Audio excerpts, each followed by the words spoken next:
Hey guys, how's it going? It's Ollie here from CryptoVest.com. It is the 20th of December today, and we're going to be looking at Lisk trading against Bitcoin over one-day candles. This coin had a pretty good run-up yesterday. It is one of the better performing cryptocurrencies out of the whole recovering market. At the moment, it started to recover pretty harshly. It's still up at around 1.6% against BTC. And while a lot of cryptocurrencies are showing double-digit gains against the US dollar market, if you flip it over to BTC, you'll see that a lot of them are actually in the negative. Bitcoin's performing really well. It's now back above $4,000. Started to pump a little bit again. But yeah, in terms of Lisk, some interesting things have come out. So General Announcements has had a new Lisk mobile wallet has come out for it. It's had a new exchange listing on the Singapore-based ABCCC platform. But the CEO has actually recently come out this week and said they're going to be creating a new financial strategy for 2019, and basically they're going to dump 3,000 BTC over the next couple of weeks.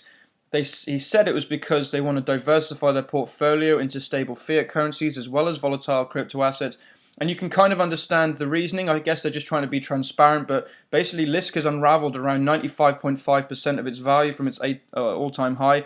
It was around $34 in January. It's now down at around $1.60.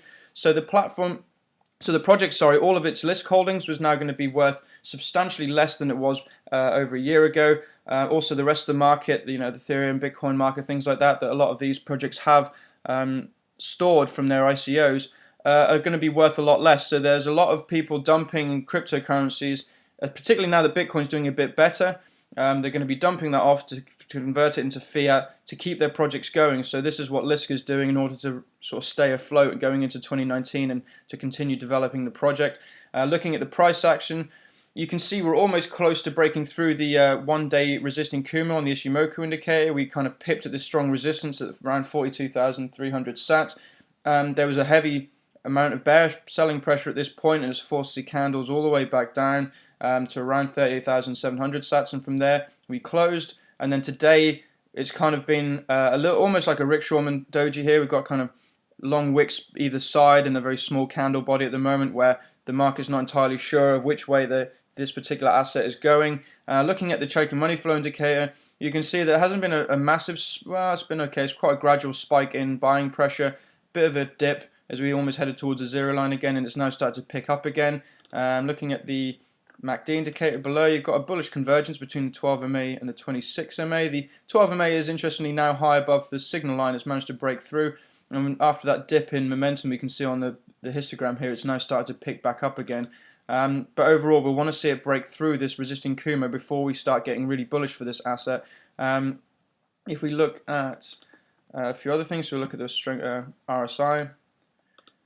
You can see that we're now getting close to the overbought region above. We're now at around 65%. There has been a very strong climb in momentum all of a sudden. Started to peter off a little bit. We haven't seen a divergence yet, but it's started to sort of deviate from its vertical climb a little bit as we've sort of had this correction.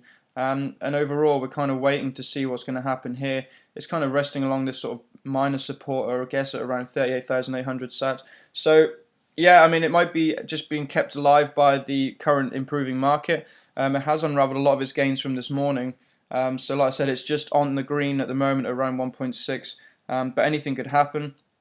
So yeah, it's looking okay. It was falling in a nice falling wedge shape since the sort of recovery we had at the end of August. We hit the sort of hard bottom here at the 32,300 sats mark. It was kind of oscillating sideways, managed to break out of this pattern. Just with low volatility, really. And in fact, you should be able to see it on the Bollinger Bands if you look at it. We bring that up.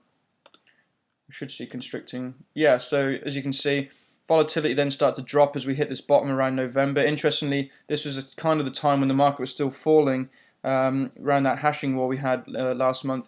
But Lisk kind of managed to survive. It hit this bottom. It couldn't go any lower. I guess it had exhausted all the bears in this particular market, and then just the assets started traveling sideways and eventually broke out of this pattern. And then very recently, with the recovery of the rest of the market, has managed to kind of launch this new run.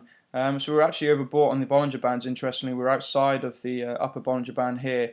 Even this recovering candle, sort of bearish candle, I guess we've got at the moment, is still outside of the Bollinger Band. So it's looking fairly good. But like I said, all eyes will be on the Ishimoku, and we'll really want to wait until that breaks through that before we get really, really bullish for this asset. So yeah, overall looking pretty good.